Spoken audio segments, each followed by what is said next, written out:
Kitchen Company here in Salem, Oregon. I apologize for the slight delay there. We are here tonight for your Eggs Benedict Your Way class.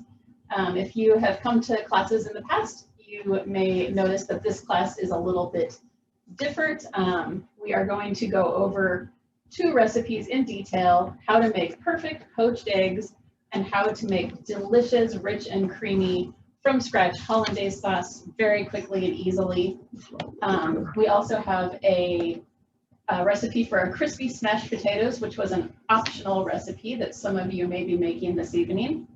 And I am going to be making them here because I want to have some of those with my dinner. I don't know why it's However, the other components of your Eggs Benedict this evening are going to be your choice. So hopefully you've chosen some delicious and fun items to add to your Eggs Benedict, and we'll just talk about how to put it all together. So actually the first thing I'm going to do here, and it's just going to take hardly any time at all, but I am going to finish up my smashed potatoes. So if you are making your recipe for smashed potatoes, hopefully you've gotten them started. That was in your prep material to kind of get those started, since they do take a little while. But I just have some baby Yukon Gold potatoes here that I boiled until they were tender, and then I dried them off and smashed them gently with a potato masher. They're probably about a ½ inch thick, and you can smash them really thin if you like really, really crispy potatoes, or thicker like this if you like a crispy outside and a creamy center. This is, by the way, 1.5 pounds of the baby potatoes. In my little measuring cup here, I have 2 tablespoons each of olive oil and butter, and I'm going to just microwave that briefly until it's melted. And then I'm going to drizzle that mixture of fat over these because that will really help them to get nice and crispy and be really delicious. And then we'll just bake them. Depending on how crispy and how golden brown you want them, it could take anywhere from maybe 30 to 45 minutes. They do take a surprisingly long time, but in order for them to be really delicious and crispy, you need to give them that time. If you like softer, less crispy potatoes, you don't need to cook them for quite that long. So I'm going to stick these in the oven at 375 once I have my butter olive oil mixture. You can also, with this mixture that I'm microwaving, it can be all olive oil or all butter. It doesn't have to be half and half. But I kind of like the flavor of half and half. Let's see. So I have this here. You can see it's all melted. And I'm just going to carefully drizzle this so each of them gets a nice little drizzle of this delicious, yummy, buttery liquid. I'm baking these tonight on a sheet pan that is, the brand is USA Pan. And USA pans have a silicone coating. So I did not grease this pan. But if you are baking them on a sheet pan that does not have a silicone coating, you might want to just lightly grease the pan before you put the potatoes down. All right. There is that mixture, and then just go ahead and season them lightly with salt and pepper as well. If you're using kosher salt, salt from up high above your food for even saltiness, like so. And if you like black pepper, I do, you can put a little bit of that on here as well. If you want to flavor your potatoes with other seasonings, kind of depends what you would like to use. If you're using a dry ground spice, you can go ahead and add that at this point as well. But if you want to season it with fresh herbs, those are best added at the end after these are cooked, so they don't get burnt in the oven. If you want your potatoes to have a garlic flavor, what I would do is add a little maybe just like a lightly smashed garlic clove or 2 when you're heating up this fat, and then scoop it out of there, and that'll give your fat a little nice garlic flavor and season your potatoes nicely. So I'm going to go ahead and take these over to the oven and bake them. I'll set the timer for a half an hour and see what they look like at that point.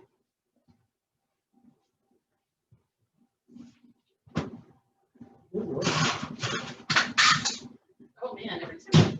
Oh no.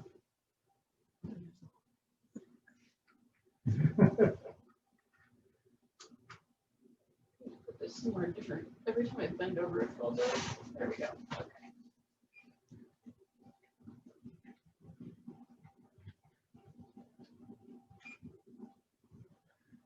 Hopefully everyone can still hear me. My microphone just fell out of my pocket while I was walking over there. Speak. But I think it's sounding good. I think it looks I think good. it's okay. Okay.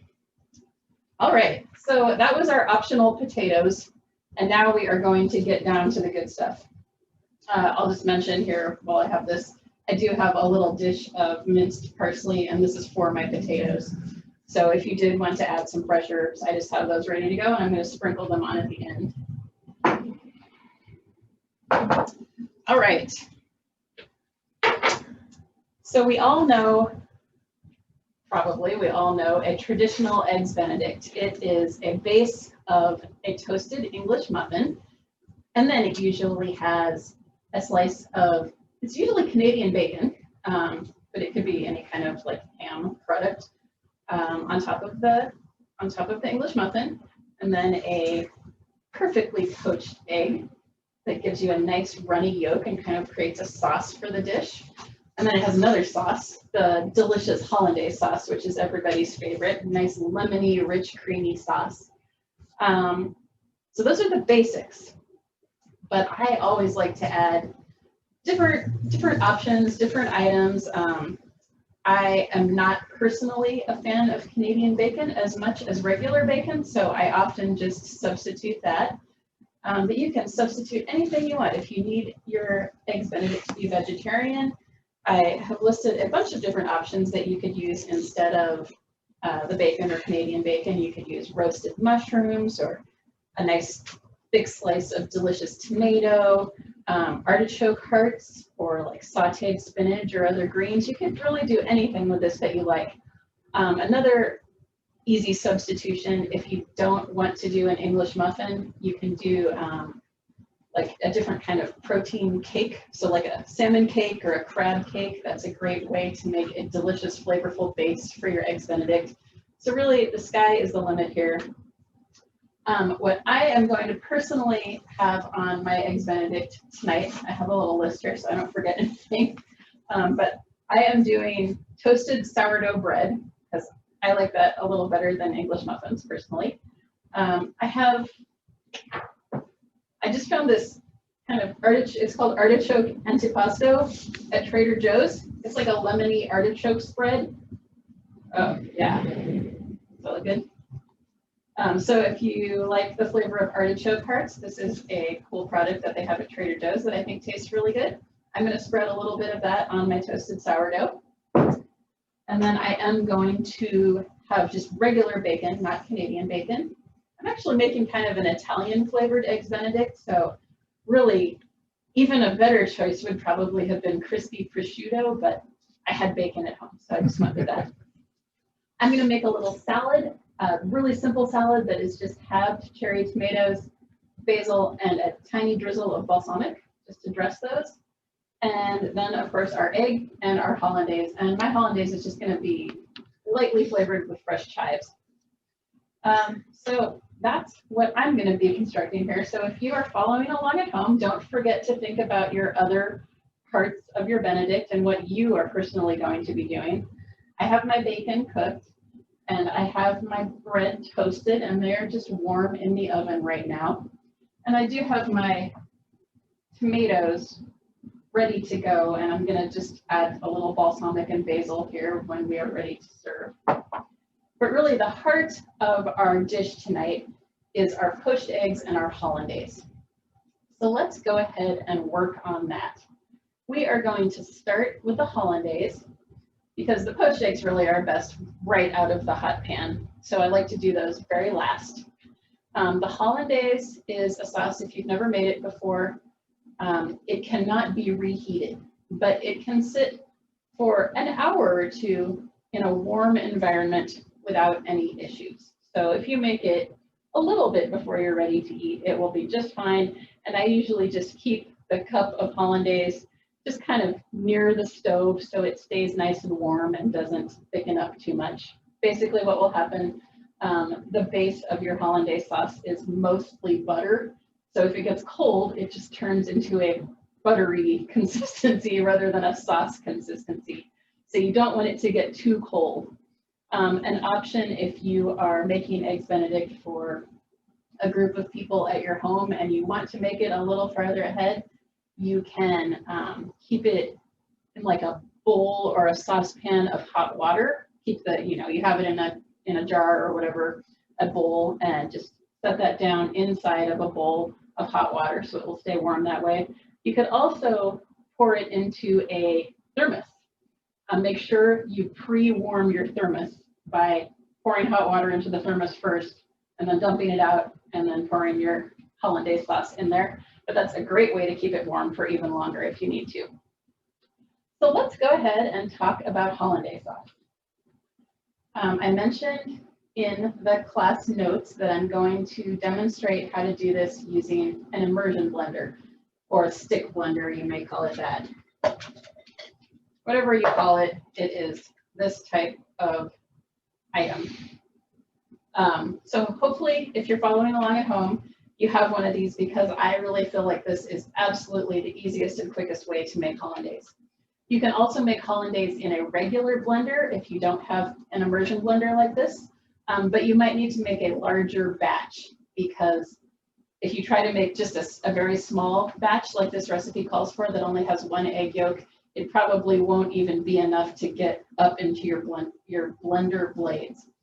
So you might need to make a triple batch if you're using a regular blender. Whereas with these, you can make a very small batch. This batch just makes less than a cup. It makes maybe 3/4 of a cup. I'm going to make a double batch tonight, actually, because I really like Hollandaise. But you can make a very small batch using this. So we have that ready to go. And over here on the stove, you can see that I have a pan of butter. And I've been melting this on very, very low heat. I'm going to turn it up now a little bit. Let's see, let's get that on.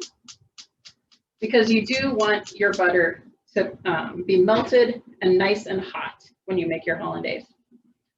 The heat is what the heat from the hot butter is what cooks your egg yolks so that it emulsifies properly and firms up into a nice sauce that is the proper thickness.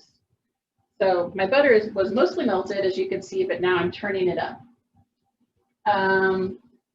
You may want to watch out and be careful that your butter doesn't brown.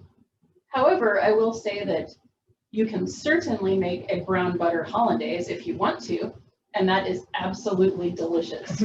That's a specialty of Jacques Pepin. He is famous for his brown butter Hollandaise. Very, very tasty. So that's a cool option if you want to change up your Hollandaise sauce very easily just by browning the butter. What browns when you cook your butter at a higher heat is the milk solids that are in the butter. And they go from being white when the butter is just melted to being a nice toasty golden brown. They really give the butter a delicious flavor. So that's definitely an option. I'm just going to use straight melted butter. And I can see it very quickly has started to come up to a simmer here. So I'm going to kind of keep an eye on it and turn it down to medium low-ish while we get the rest of our ingredients together. As I mentioned, I'm making a double batch, so I'm going to use 2 egg yolks.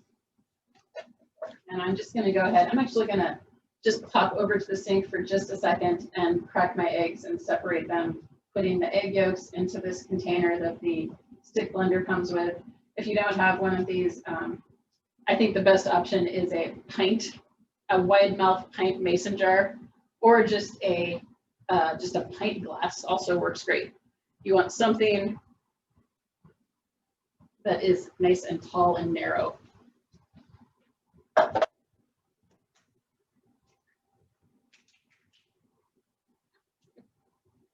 am correct. I'll grab another one.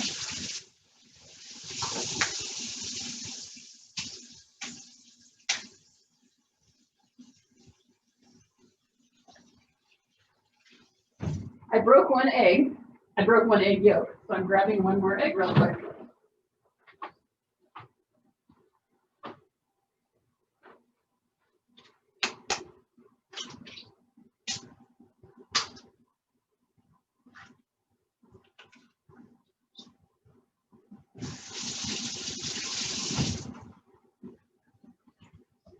All right. Okay, so we have our 2 egg yolks, or 1 if you're just making a small batch, in our container. And now you want some lemon juice. So Hollandaise, traditional Hollandaise should be a lemony sauce. That the flavor of just your basic Hollandaise, the main flavor is lemon. If I'm making a single batch, I generally use about half of a small lemon. A large lemon, you might not need that much, but what you're looking for is about a tablespoon of juice per egg yolk. So it depends on the juiciness of your lemons, of course. Some people like really lemony Hollandaise. Some people like a less acidic Hollandaise. So again, also just to your taste. I'm just going to go ahead and use the juice from 1 lemon to make a double batch. So that goes in there like so. We cut all of our lemon seeds, so we don't have any of those in there. Awesome thing about using an immersion blender for this recipe is you basically just put all the ingredients except the butter in here, and then stick your stick blender in there, and then gradually pour in the butter. Not that gradually, actually, quite quickly. And it just is ready almost instantly. So it's really an excellent way to make Hollandaise. I'm going to add a little bit of salt. I'm just doing 2 pinches. For now, we will taste it when the sauce is done and see if it needs more salt. Oh, and I did want to mention also, I very specifically am using unsalted butter for this. Normally, I don't use unsalted butter very often, but when you're making Hollandaise, if you use salted butter, it really is too salty, even for me. So definitely choose unsalted butter. I'm going to put in a little pinch of cayenne powder. You could also put in a few drops of Tabasco sauce, but you want a little kick or not. You don't have to have any spice in this if you don't care for that, but I'm just putting in a little bit. Okay, so that is our basic sauce. Egg yolk, lemon juice, salt, cayenne. I'm going to go ahead and stick my immersion blender in here, get that ready to go. And I'm going to take a look at my butter. It's not brown, but it is nice and melty. And it was just at a simmer. So I'm just turning it back on just to bring it right back up to a simmer, but it should take hardly any time at all. I can already see the top of, yeah, there we go. It's already simmering. So just make sure your butter is hot like this.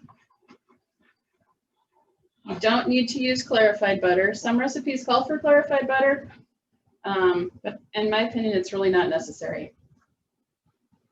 Take your hot butter and pour it into something with a spout, so some sort of liquid measuring cup. And then have this ready to go here. I'm going to turn on the stick blender with everything but the butter in here. And then once it's on, I'm going to start pouring the butter in.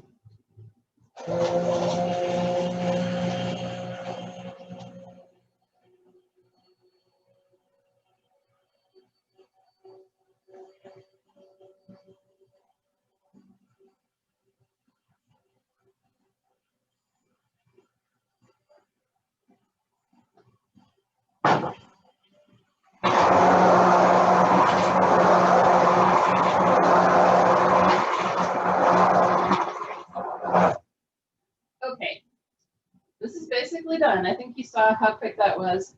I basically had the blender at the bottom of the container, and I gradually but quickly, relatively quickly, poured that butter in with the blender on. And then once I had it all in, I kind of tilted the blender and moved it up and down just to get everything well combined. It looks really nice to me. You might want to take a look at the thickness. The thickness can vary slightly depending on the size of egg you used. It could vary slightly based on that, but I think what it would vary based more on is how much juice was in your lemon. So if you want to make sure you have exactly the same thickness every time, you could measure your lemon juice, but honestly, I never do. I just put lemon juice in. Okay, so I'm going to show you the consistency of this. Hopefully you can see that, but there it is, coating the back of a spoon really, really nicely. It's still a pourable sauce. Fluffy and creamy, and it definitely coats the back of the spoon. You can drag your finger through it and it doesn't flow back over that line with my finger. So that is just how I like it. At this point, you can go ahead and give the sauce a little taste.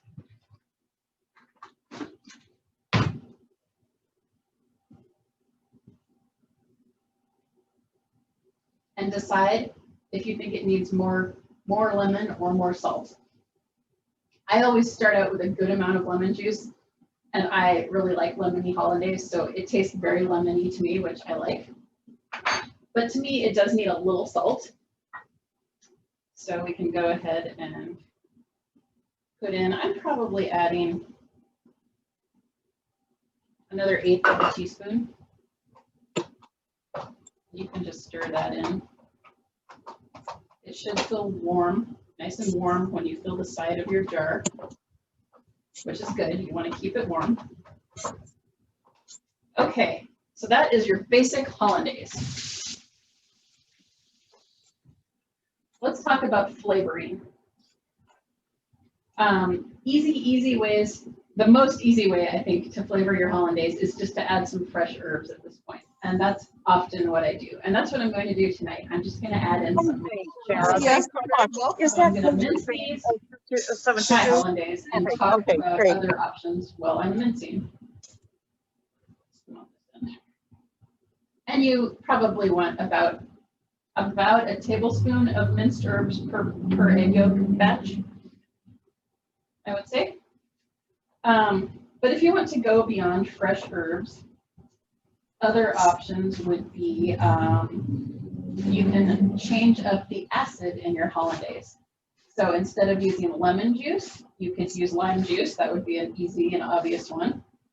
You could even try orange or grapefruit, but well, grapefruit is pretty acidic. Orange, you might need a little bit of orange plus a little bit of vinegar,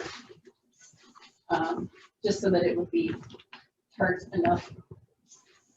You could also try different vinegars. So you could make a sherry vinegar hollandaise or like a fancy champagne vinegar hollandaise, or a flavored vinegar, like a raspberry. Sounds bizarre. You could make a tarragon vinegar hollandaise if you would like to do that. You can also actually use wine. However, wine isn't as strong or as tart as vinegar. So if you are using wine, what I recommend so you actually get a good flavor is to take about a 1/2 cup of wine and reduce it down until it's a couple tablespoons, and then use that in place of the lemon juice. That way you'll actually get a wine flavor. You can even use red wine and do that same thing. And red wine hollandaise is a crazy, beautiful color. It's like a crazy burgundy colored sauce. And it pairs especially well if you have like beef or roasted mushrooms as part of your Eggs Benedict. A red wine hollandaise can be really special with those types of ingredients. So that is options for changing out the acid. You could also add in different ingredients like garlic or shallots, citrus zest, ginger, curry powder or curry paste if you wanted to do like a Thai hollandaise. You could add in miso. If you are adding any of those things or also ground spices, if you are adding in any of those things that I just listed, I would add them into your butter as it's heating up and melting, because that way it will infuse the flavor into your butter, and then pour your butter through a strainer into your little pitcher so that you don't end up with weird chunks in your hollandaise. Maybe you like chunks. I don't know. I wouldn't be opposed to like some shallot in here. That would be bordering on béarnaise territory, but it would be lovely. All right, so I just stirred in my fresh chives. See, I have chunks in my hollandaise now, little tiny chive chunks. So you can see here, it's still a lovely consistency, and I am just going to set this kind of over here close to my burners, but obviously not touching the burner. You don't want it to get too hot or too cold. If it gets too hot, the butter will split out and you'll have a layer of butter and a layer of eggy stuff. If it gets too cold, like I said, it will just solidify into a thick butteriness. So keep it right at a happy temperature. Warm room temperature, maybe like 100 degrees would be its happy point. So I'm just setting that over there next to my warm burner. Okay, how are we doing? We're doing great. I think it's time to talk about poached eggs. Again, I just want to remind you that you want to have all of your other parts ready to go. So whatever you're using for your Eggs Benedict, make sure you have them ready at this point before you start making your eggs. That being said, if you want to make eggs ahead of time, if you're serving some people and you're a little stressed out about poaching eggs at the last minute in front of them, that is absolutely an option as well. And I think you all received my poached egg tips page here somewhere. I have it somewhere, but it does detail how to poach eggs ahead of time. Basically, you poach them exactly the same way, transfer them to a bowl of ice water to immediately stop their cooking so they're perfectly cooked. And you can just put them in your fridge, put a lid on them, and put them in your fridge in that cold water for actually several days if you want to make them ahead of time. And then to warm them up, just bring a kettle full of water to a boil or a pot of water to a boil. Pour your hot water into a separate bowl. Excuse me, I need a little drink of water here. Pour your hot water into a separate bowl and just carefully transfer your cooked eggs into the hot water and let them soak in there for 30 to 60 seconds, and they will warm right back up without overcooking, and then they're ready to go. So it's very handy. Let me have a little sip of water.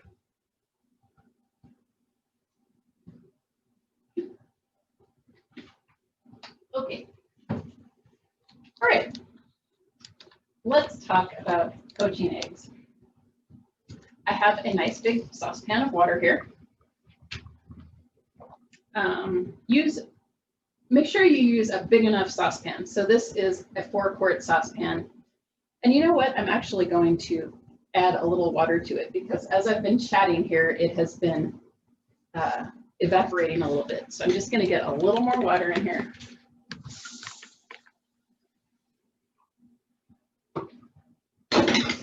And what I like to do is just have it on high and bring it up to a rolling boil and then adjust it down from there until it's just right. So I have it on high, it's coming up to a boil, and I'm keeping an eye on it. Meanwhile, we can get our egg poaching station ready.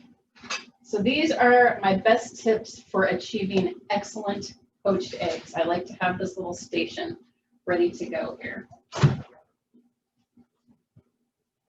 The number one most important thing you can do to achieve good poached eggs is buy fresh eggs as close as you can to when you are going to cook them. The fresher the better. As eggs age, their egg whites get more watery, and that is what leads to these wispy egg whites that are floating all around in your pot when you try to poach eggs. So fresh eggs will have a nice, tight, compact egg white, and so they will create a lovely round poached egg. So I bought these eggs this morning. They should be nice and fresh. However, I will show you more tips that I like to do just to achieve best possible poached eggs. And these tips can help if your eggs aren't perfectly fresh. They can help make it seem like they are. I'm gonna grab one more bowl. just because I want to do this in front of the camera rather than over by the sink. Normally I would do this over by the sink.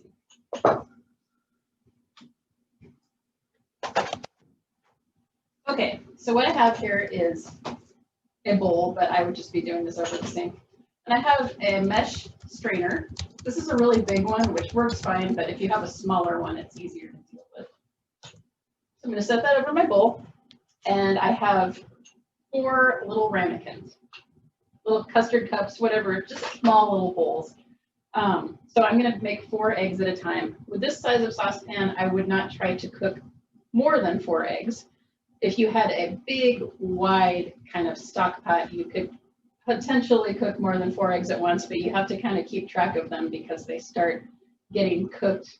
The first one you put in gets cooked before the last one is done.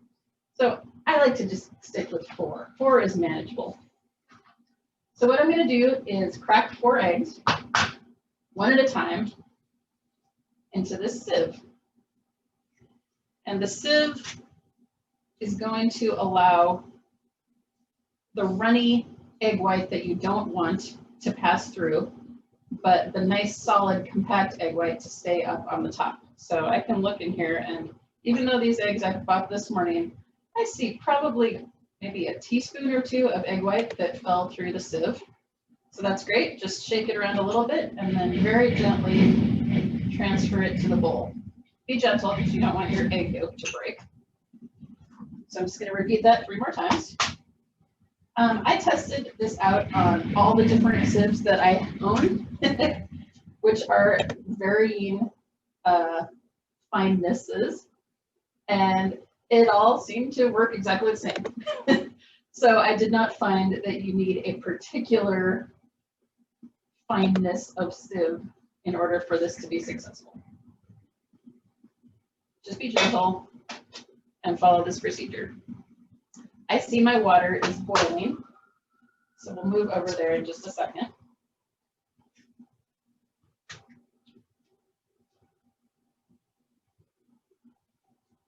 Give your egg a little swirl, get rid of that egg white, and then carefully transfer it over.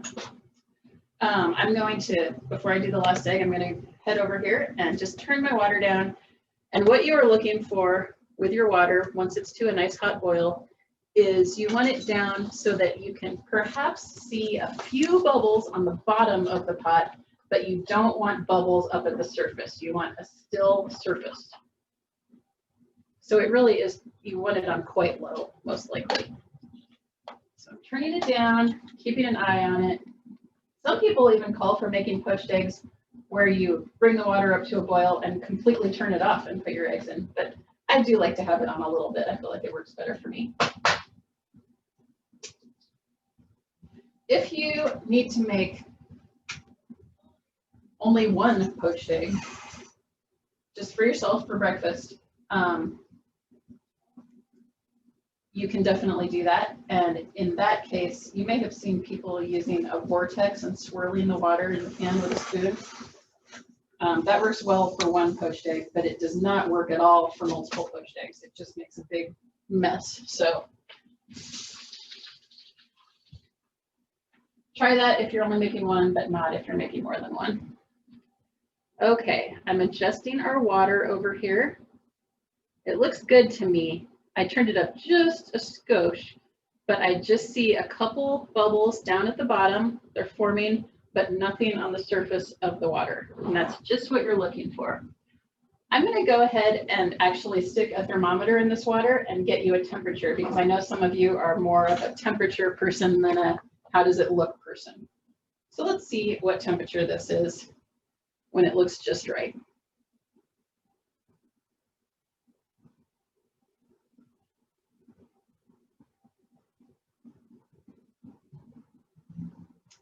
Okay, this thermometer is reading just over 200. And you can see in the camera what it looks like. I'm making sure I didn't test it at the bottom of the pan. It's not touching the bottom. Yeah, it's just at 200, just a teensy bit over. So if you want to take the temperature of your water. There's just one question, Amy, and yes. The question is, Vinegar question mark. Yes, we are going to put vinegar in here in just a moment. So we have fresh eggs, we have the sieve and ramekins trick, and then the other thing I like to do once I have my water temperature just right here is I put in, for this size of pot, I put in 1 tablespoon of vinegar. I do not add any salt. Some recipes say to do both. I don't feel like salt helps, and it might even hurt a little bit.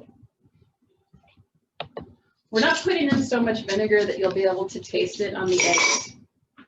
So you can use any light colored vinegar. I am just using distilled vinegar. You won't be able to taste it. If you have distilled vinegar or white wine vinegar, either one will work fine. Just put in approximately a tablespoon. Okay, I am looking at my water. I still see the little bubbles on the bottom and nothing happening on the surface. So I think we're ready to go here. I have my little station all set up. I'm going to actually move it over here. Hopefully I think you all can still see me just fine. And I do have one other thing, and this is for when the eggs are done. I have a plate with some paper towel, and I have a slotted spoon. A fish spatula also works nice for this part. But this is what we're going to use to get our finished eggs out. And I like to kind of dry off the bottoms a little bit, especially if I'm transferring the eggs directly to my bread. I also have a bowl of water here because I'm actually making 8 poached eggs tonight eventually. So I'm going to put 4 of them into this water to just kind of hang out. I hear our timer beeping, and I'm going to go actually quickly and look at our potatoes before we make our eggs.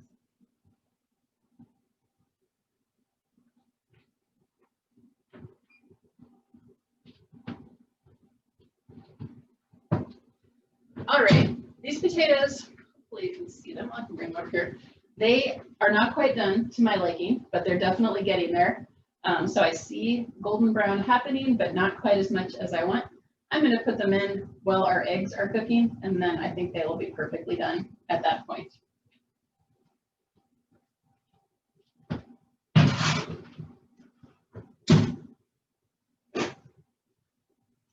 All right, so we are ready to go here. I am looking at the water. It looks brilliant. What I'm going to do to make 4 eggs at once is pick up 2 of the ramekins and drop them in close to the surface of the water on opposite sides. And then I'm very quickly, as I can work here, I'm going to do the same thing, dropping the other 2 in on the other 2 empty quadrants of the water. So you want to work quickly so that all 4 of your eggs are cooking for the same amount of time. We're going to go ahead and do that. And I do have a timer ready to go for 3 minutes. So as soon as I get my eggs in there, I'm going to start the timer. All right, here we go.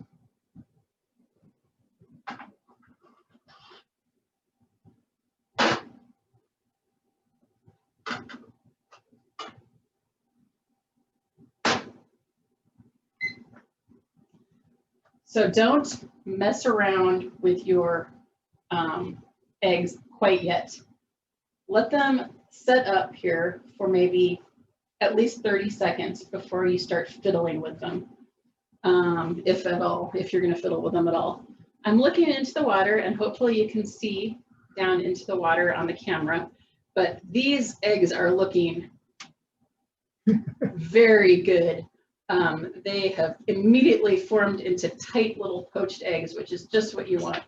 And that is because we did all of our great tips, fresh eggs, using the sieve, vinegar in the water, water at the correct temperature. So I'm really happy with these. After about 30 seconds, if you want to, you can give them a little jiggle, be very gentle, but you can use your spoon and kind of make sure they're all separate. And if you see any wispy whites floating around, you can kind of encourage them to go back together with the rest of the egg. Well, these ones just look so happy. I'm not even going to mess with them too much. You want to be careful and not poke into them too violently, because at this point you could theoretically crack your yolk. You don't want to do that. I can see using the tip of my spoon that they are all completely separate. So I'm very pleased. These eggs have turned out very nicely. I'm going to take a look at our timer. We have 1.5 minutes left, so they are about halfway done. While my eggs are cooking, I might come over here and just finish up the preparation of my little tomato salad. Basil really wilted today, you guys. Gee whiz. Well, it's still going to taste good. I have it in a little wet paper towel, and it is just like, ooh, so wilty. I don't know why. I have maybe 1.5 cups or 2 cups of lovely assorted cherry tomatoes that I've halved. So they're kind of an acidic flavor already, but I like the flavor of the balsamic and basil. It's kind of like a sweet and sour flavor, I guess. This is a nice thick balsamic, so it's not going to make them too soupy. And I'm just putting a little bit on there, probably 2 teaspoons at most. I'm going to put a nice pinch of salt in here.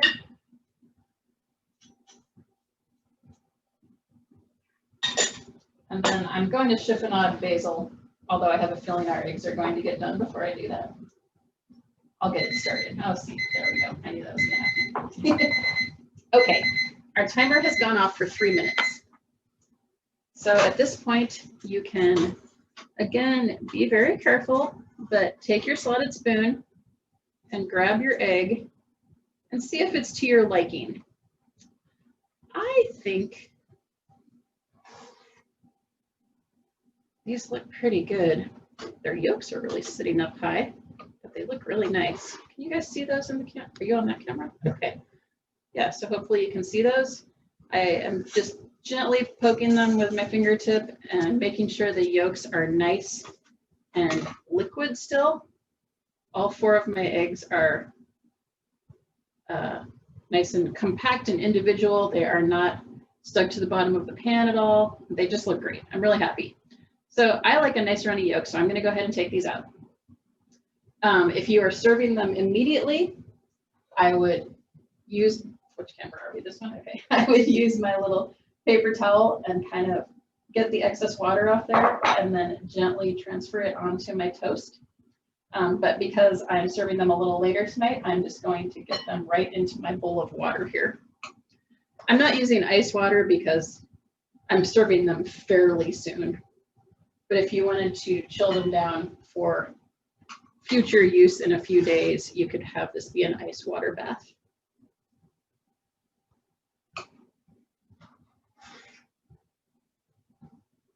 It's looking very nice. Okay.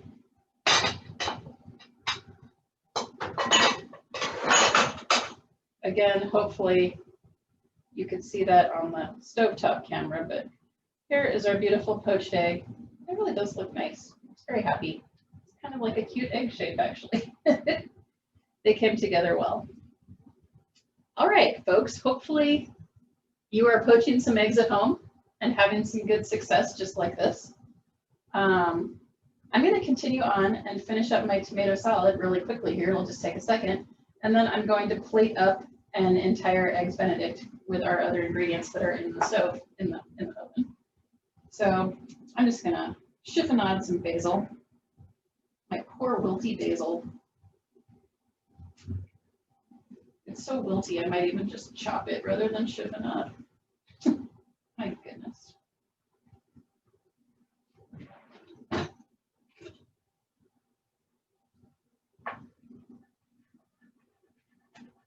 I'm just going to chop it. It'll be rustic.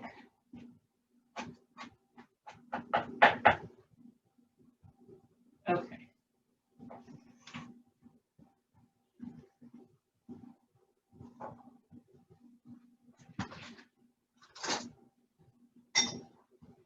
Give that a little stir.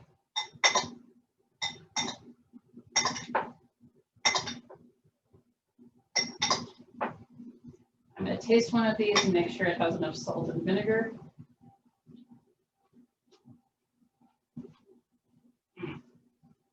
It It tastes really good to me.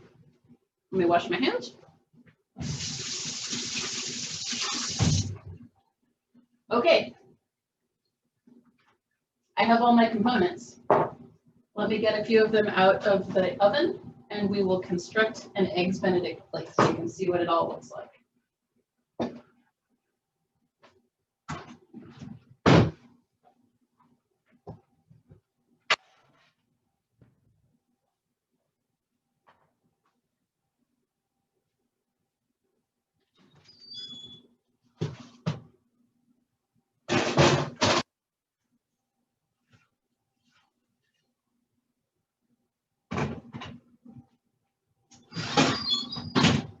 I had my toast and my bacon just in a warm oven over there.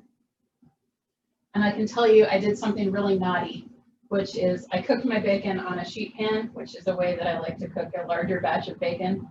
And then I drained off most of the bacon fat, but not all of it. And then I toasted my bread in the bacon fat pan. So I'm pretty excited about this. Grab a strip of bacon here. I have my cooked bacon and I'm just gonna cut each strip in half and I'll use two half strips for each portion. All right, let's do this thing. So as I mentioned at the beginning of class, I'm using this artichoke antipesto as a little spread on the base here.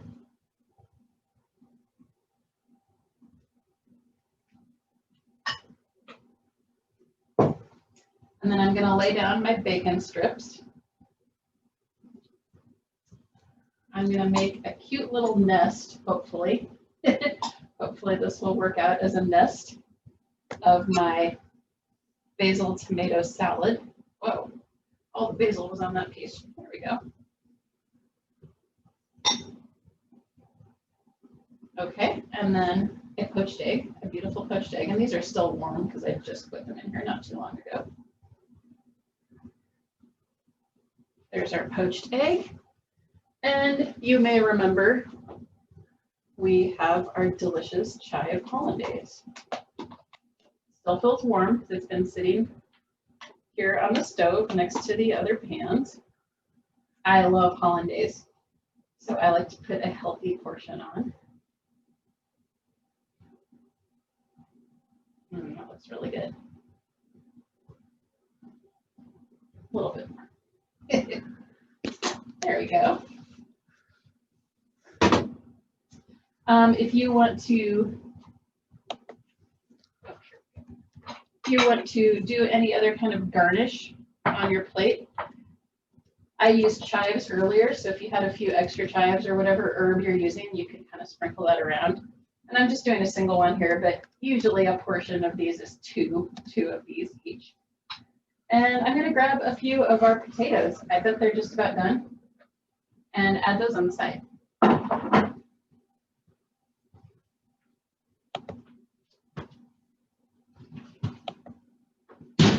Oh yeah, these are looking yummy. So my potatoes are golden brown and crispy. I'm going to sprinkle them with a little fresh parsley.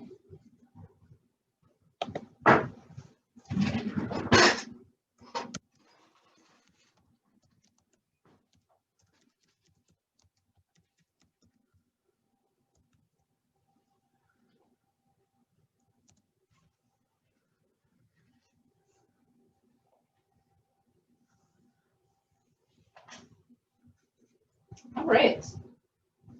I think we have achieved Eggs Benedict here. So this is my version tonight. I like to do different ones all the time of Eggs Benedict, Italian style-ish. And I hope that yours at home is looking equally delicious and that you had fun using your creativity to try different ingredients for your Eggs Benedict tonight. Should I put this under that camera? Okay. Wasn't sure if you could see it perfectly. Well, I would like to thank you all for coming this evening and attending our virtual class. I hope you all had a lot of fun and learned some great tips about making perfect poached eggs, and making quick and easy homemade hollandaise from scratch. If you have made Eggs Benedict tonight and you would like to take a picture of your proud creation, I would love to see it. So please follow us on Facebook or on Instagram. On Facebook, we are Willamette Valley Kitchen Co. On Instagram, we are at Salem Cooks. Post a picture on there and tag me for sure, and I would really love to see your creations. Let's see. We have one more class coming up here. Oh, are you showing me this? Yeah, I do. Thank you.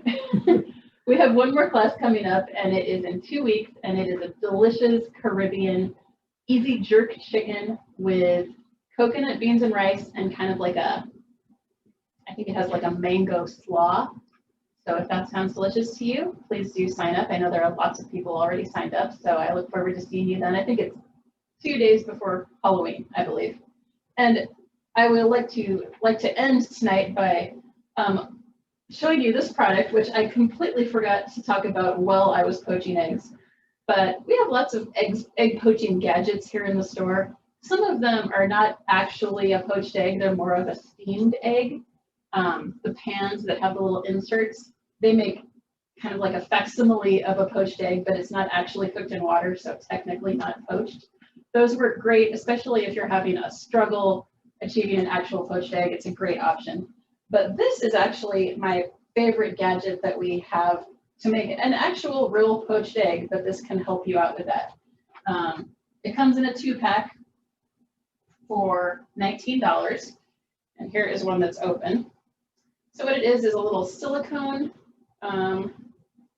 rim with a lid, and then inside there is a fine mesh sieve, just like we were talking about when we made our poached eggs earlier. So this really does work well.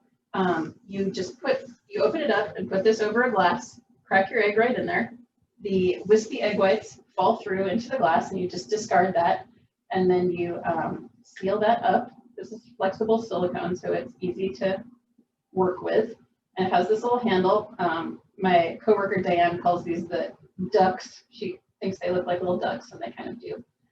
You just use this little handle to drop it down into your poached egg water, and it works excellently. Once they're done, you open it back up and just use a spoon to gently scoop your poached egg out, but it actually cooks down in the water, so it's great. The only thing I noticed with these is that they do take a little bit longer, I think because it floats a little bit high up in the water, so it takes maybe 3.5 to 4 minutes instead of just 3 minutes. But other than that, if you're having a hard time, this is a great option. All right, thank you so much for coming tonight. If you have any questions at all that you think of later, you can always email me, amy@salemcooks.com, and I will be sending out the link to this video sometime tomorrow, so look for that in your email boxes. All right, thanks for cooking with me. Have a great evening.